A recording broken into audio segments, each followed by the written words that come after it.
नाज़रीन, ये थी सुर्खियां। बुलेटिन में खबरें अब तफसील से। शुरुआत करेंगे अनंतनाग से। अनंतनाग में कल शाम दहशतगर्दों ने एक ट्रक ड्राइवर का कत्ल कर दिया। अनंतनाग जिले में दहशतगर्दों की गोली के शिकार नारायण दत्त नाम के ट्रक ड्राइवर उधमपुर जिले के कटरा के रहने वाले थे। वारदात जनूबी कश्मीर में बिजबेहड़ा के कनीलवान एरिया में हुई। कत्ल के बाद इलाके को घेर लिया गया। हमलावरों की तलाश में सर्च ऑपरेशन जारी है। पिछले 2 हफ्तों में दहशतगर्द कश्मीर में 4 ट्रक ड्राइवरों, पंजाब के एक कारोबारी और एक मजदूर का कत्ल कर चुके हैं। इससे पहले पिछले हफ्ते शोपिया में सेब लाने गए 3 ट्रक ड्राइवरों को दहशतगर्दों ने गोली मार दी थी, जिनमें से 2 की मौत हो गई। ट्रक ड्राइवरों और माइग्रेंट वर्कर्स पर हमले कर दहशतगर्द दहशत फैलाना चाहते हैं।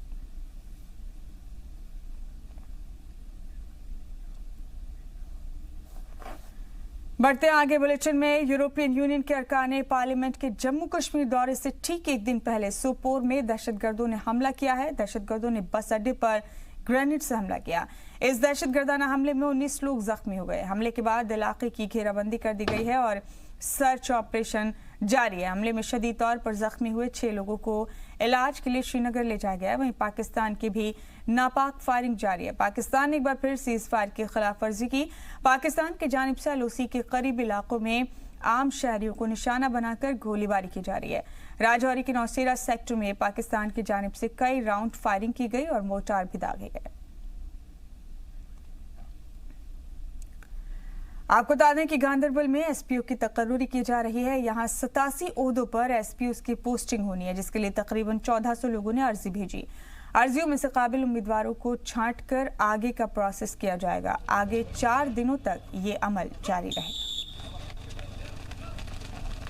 एसपीओज़ की एंगेजमेंट के लिए रिक्रूटमेंट प्रोसेस चलाए हैं। सो इसमें गवर्नमेंट की डायरेक्शंस के मुताबिक बड़ा फिक्स क्राइटेरिया है जो एमएचए ने ले किया है। हाइट और क्वालिफिकेशन के नंबर हैं। बाकी जो इंड्योरेंस टेस्ट है, दौड़ देखा होगा, पुशअप है, ये क्वालिफाइंग नेचर है। सो इसमें हमने we had invited forms around 1400 form हमारे पास आए हैं और इसमें से 87 बच्चे जो हैं वो हमने एज एसपीओ इंगेज करने हैं।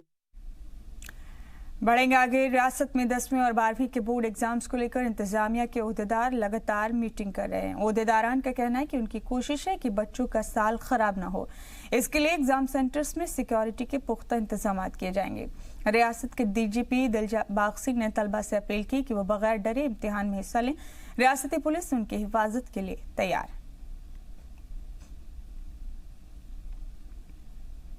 देखिए, एग्ज़ाम्स बच्चों के इंटरेस्ट में हैं, बच्चों के माँ बाप के इंटरेस्ट में हैं। हम सब चाहते हैं कि एग्ज़ाम अच्छे से हों, स्मूथली हों। हम लोग जहाँ जहाँ ज़रूरत होगी पुलिस मदद करेगी। बच्चों को हरास परेशान करने के लिए पुलिस का कोई काम है नहीं। हम लोग उनको सपोर्ट करने के लिए हैं ताकि उनको कोई आकर के जब वो एग्ज़ाम देने के लिए जाते हैं परेशान ना करे।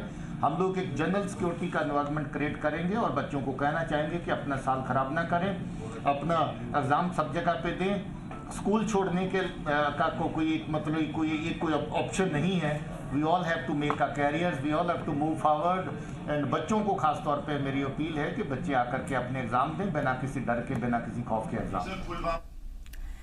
बांदीपुरा के पंचायत हॉल में जिला इंतजामिया की जानिब से पंचों और सरपंचों को पंचायत डेवलपमेंट प्रोग्राम और मिशन अंत्योदय की तरबियत दी गई। इस तरबियती प्रोग्राम के तहत पंचायतों में तामीरी कामों में तेजी लाने की हिदायत दी गई। मिशन अंत्योदय जो कि सर्वे भी है और उनके बारे में उनको जानकारी भी। ग्राम जीपीडीपी की जो कि प्लानिंग हो रही है इस साल की, कैसे क्या आप ग्राम सभा बुलाओगे और उसमें शिरकत लोगों की कैसी होनी चाहिए। यूरोपियन यूनियन के 28 अरकान का वफ्द आज कश्मीर जा रहा है। जम्मू कश्मीर से आर्टिकल 370 हटने के बाद पहली बार कोई आलमी सतह का वफ्द कश्मीर जा रहा है। इससे पहले यूरोपियन पार्लियामेंट ने पीर को दिल्ली में वजीर आजम नरेंद्र मोदी और कौमी सलामती सलाहकार अजीत डोभाल से मुलाकात की। इस मुलाकात में जम्मू कश्मीर के मौजूदा हालात के बारे में चर्चा हुई।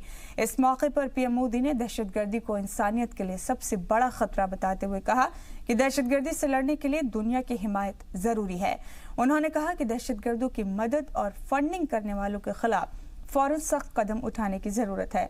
यूरोपियन यूनियन के अरकान पार्लियामेंट ने नायब सदर वेंकैया नायडू से भी मुलाकात की। वहीं कांग्रेस ने जम्मू कश्मीर को हिंदुस्तान का दाखिली मामला बताते हुए यूरोपियन यूनियन के अरकान पार्लियामेंट के दौरे पर सवाल उठाए। तो आज यूरोपियन यूनियन का अरकान पार्लियामेंट का वफ्द जम्मू कश्मीर के दौरे पर पहुंचने वाला है रियासत में।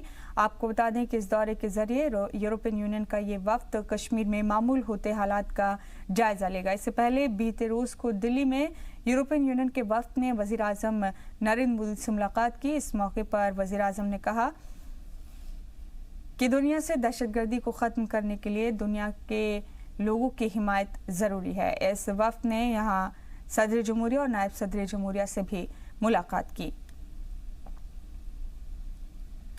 हालांकि कांग्रेस ने जम्मू कश्मीर को हिंदुस्तान का दाखिली मामला बताते हुए ईयू के वफ्द की मुखालफत की है।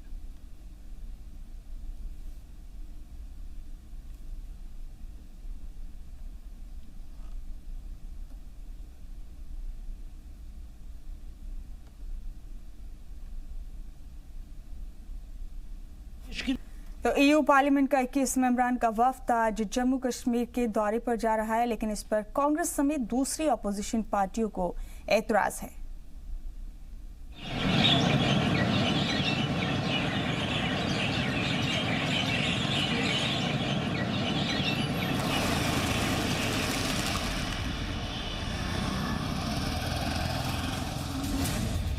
जन्नत की खुशहाली जानेगी दुनिया, क्योंकि यूरोपियन यूनियन का वफ्द जम्मू कश्मीर में बदलते हालात को करीब से देखेगा।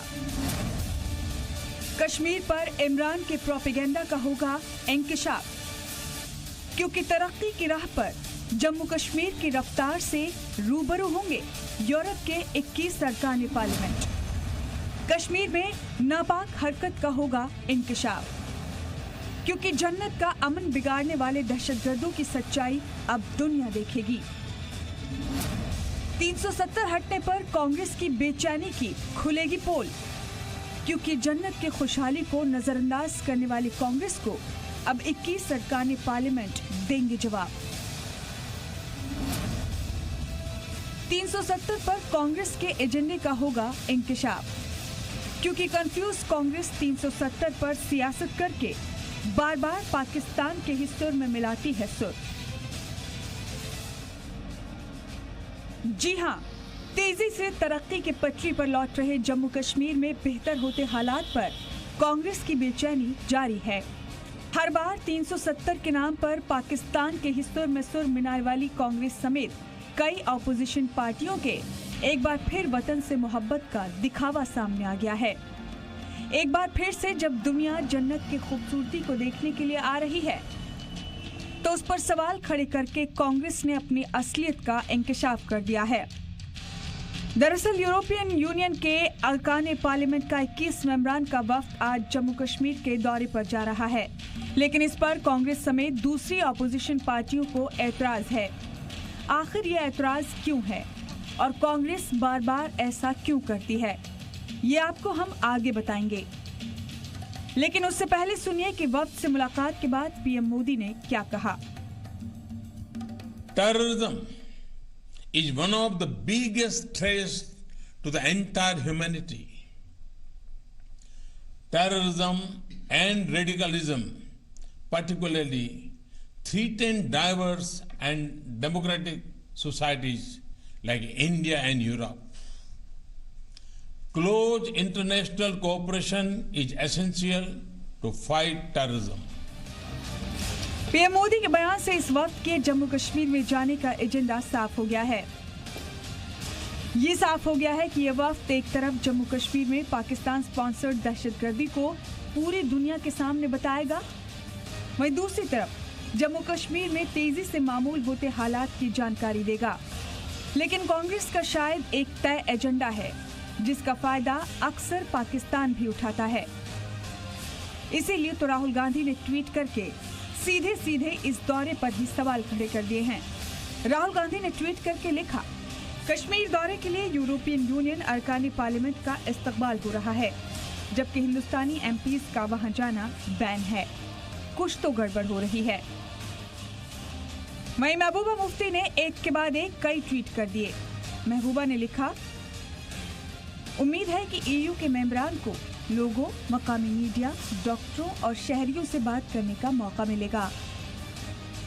कश्मीर और दुनिया के बीच पड़े लोहे के पर्दे को उठाने की जरूरत है उन्होंने कहा कि हिंदुस्तानी हुकूमत को जम्मू कश्मीर को बदअमनी में धकेलने के लिए जवाबदेह ठहराया जाना चाहिए।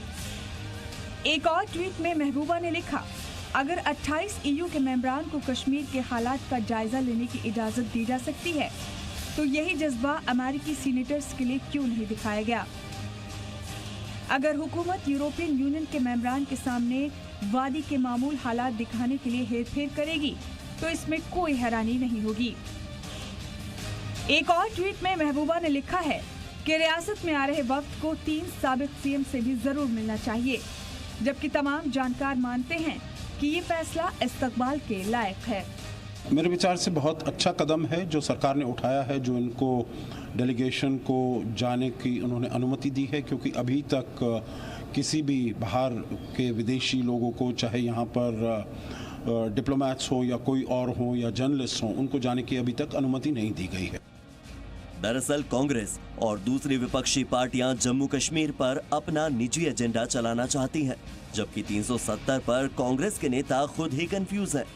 दरअसल कांग्रेस और दूसरी ऑपोजिशन पार्टियां जम्मू कश्मीर पर अपना जाती एजेंडा चलाना चाहती हैं, जबकि 370 पर कांग्रेस के लीडर खुद ही कंफ्यूज हैं। कोई 370 को हटाने की हिमायत में है तो कोई मुखालफत में। इससे पहले भी राहुल गांधी तमाम ऑपोजिशन पार्टियों के लीडरान के साथ जम्मू कश्मीर गए थे, लेकिन एक तय एजेंडे पर काम करने की वजह से उन्हें वापस लौटना पड़ा था। 370 हटाने के मामले पर सुप्रीम कोर्ट ने हुकूमत की हिमायत में ही रुख रखा। ऐसे में फिर से बड़ा सवाल यही उठता है कि आखिर कांग्रेस को जम्मू कश्मीर में मामूल होते हालात से इतनी चिढ़ क्यों है, जबकि वफ्द में शामिल यूरोपियन यूनियन के एक रुकन खुद ये कह रहे हैं कि वो कश्मीर में मामूल होते हालात को करीब से देखना चाहते हैं। I'm going to see to find out. I've been listening to a lot of people today from the Prime Minister down was talking to me, explaining to me about it, but I want to see on the ground how it actually is and talk to some local people as well. But what I think we all want is normalcy and peace and a good life for everybody. हुकूमत तो चाहती ये है कि किसी तरह वो पाकिस्तान को जिम्मेदार ठहराएं और ये दुनिया को ना पता चले कि असल में ये जो कश्मीर के लोगों के हकूक की ये कत्लेआम कर रहे हैं, ये दुनिया की नजर उधर से उठे और पाकिस्तान के ऊपर सारी नजर पड़े और ये कह के जी ये असल में पाकिस्तान की दहशतगर्दी की वजह से ये 9 लाख फौज उन्होंने कश्मीर में रखी हुई है। लेकिन अब यूरोपियन यूनियन के अरकान पार्लियामेंट को कश्मीर में बुलाकर हिंदुस्तानी हुकूमत ने पाकिस्तान को एक और पटखनी दे दी है। पाकिस्तान के वजीर आजम इमरान खान दुनिया भर में घूम घूम कर कश्मीर पर प्रोपेगेंडा करते रहे हैं, लेकिन अब उनके सभी झूठों की पोल खुलने वाली है। ऐसे में कांग्रेस की मुखालफत एक बार फिर से पाकिस्तान को हिंदुस्तान के खिलाफ बोलने का ही मौका देगी। ब्यूरो रिपोर्ट, जी मीडिया। सर्दियों का मौसम आ चुका है और सर्दियों में लोग वादी कश्मीर की खूबसूरती का लुत्फ उठाने और बर्फबारी के दिलकश नज़ारे का लुत्फ लेने के लिए कश्मीर का रुख करते हैं। इस साल भी वादी में सयाहों का इंतजार हो रहा है। इंतजामिया अपनी तरफ से तैयारियां मुकम्मल कर रहा है।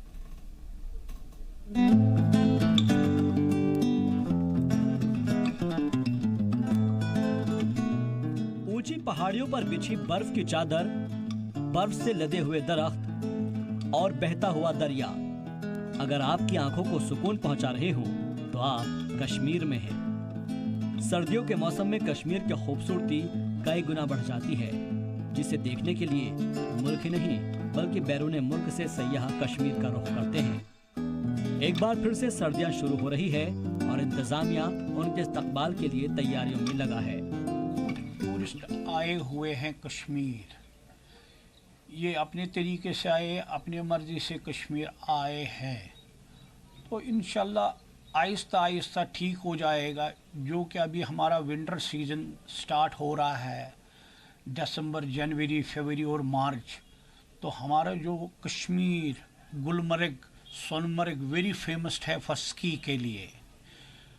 क्रॉस कंट्री स्कीइंग, हिल स्की गुलमर्ग, सोनमर्ग में लोग जाते हैं, काफ़ी टूरिस्ट आते हैं, बाहर से फॉरेन कंट्री से आते हैं और कई सालों से अभी रशियन ज़्यादा आते हैं गुलमर्ग के लिए और उसके लिए तैयारी कर रहे हैं। हमारा डिपार्टमेंट ऑफ टूरिज़्म वहाँ स्ट्रक्चर ठीक है, बिजली है, रोड ठीक है, तो ये उनका काम है, उस तैयारी के लिए देखना है। और स्पेशली वेरी इंपॉर्टेंट जो गुलमर्ग हो या कोई भी एरिया कश्मीर में हो। कश्मीर के गुलमर्ग, सोनमर्ग जैसे इलाकों में ट्रैकिंग के शौकीन लोग पहुंचते हैं।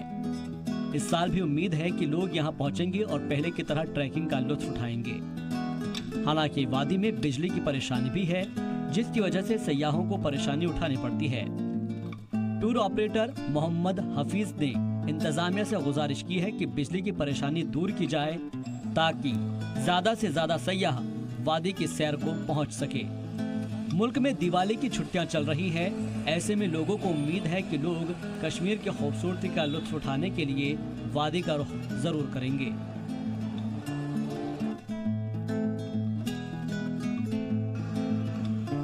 आर्टिकल 370 के हटने के पहले सरकार की जानिब से ऐलान किया गया था कि सयाह कश्मीर खाली कर दे। उसके बाद से रियासत में लगातार पाबंदियां नाफिज रही और धीरे धीरे उनमें रियायत दी जाती रही। सर्दियों के मौसम में कसीर तादाद में सयाह कश्मीर का रुख करते हैं। ऐसे में महकमाए सयाहत और सयाहत से जुड़े तमाम लोगों को उम्मीद है कि कश्मीर की वादी एक मर्तबा फिर से सयाहों से गुलजार नजर आएगी। श्रीनगर से फारूक वानी की रिपोर्ट, जी मीडिया। और आपको बता दें कि बनिहाल में फौज की जानिब से लड़कियों के लिए 30 दिन के मुफ्त कंप्यूटर क्लासेस चलाई जा रही हैं। राष्ट्रीय राइफल्स के सद्भावना प्रोजेक्ट के तहत 30 मुस्लिम लड़कियों को चुना गया है, जिन्हें कंप्यूटर के मुफ्त तालीम फराहम कराई जाएगी। फौज की माने तो देही और दूर दराज के इलाकों की लड़कियों को मॉडर्न एजुकेशन सिस्टम से जोड़ने के मकसद से ये इकदाम किया गया है। इस कोचिंग के शुरू होने से लड़कियों में खुशी का इजहार किया। मेरा नाम मसूदा मलिक है, मैं जमलवास से हूँ। मेरा ये ट्रेड जो है कोपा का है और यहाँ पे हमें 1 महीना हुआ। 1 महीने से हम कंप्यूटर सीख रहे हैं और इसमें हमें बहुत कुछ सीखने को मिला। ये ट्रेड हमें इंडियन आर्मी की वजह से मिला है और मैं उनको स्पेशली थैंक्स बोलना चाहती हूँ जिन्होंने हमें ये ट्रेड दिया है। और मैं दूसरी लड़कियों को भी यही मैसेज देना चाहती हूँ कि वो आए, रेगुलर आए और जो नहीं आ रही है वो भी आए। मर्ग से बाबा ऋषि श्राइन तक जाने वाले रोड को मैग्नेटाइज करने का काम शुरू किया गया है। बाबा ऋषि के ज़ायरीन के साथ साथ मकामी लोगों को भी काफ़ी दिक्कतों का सामना करना पड़ता था।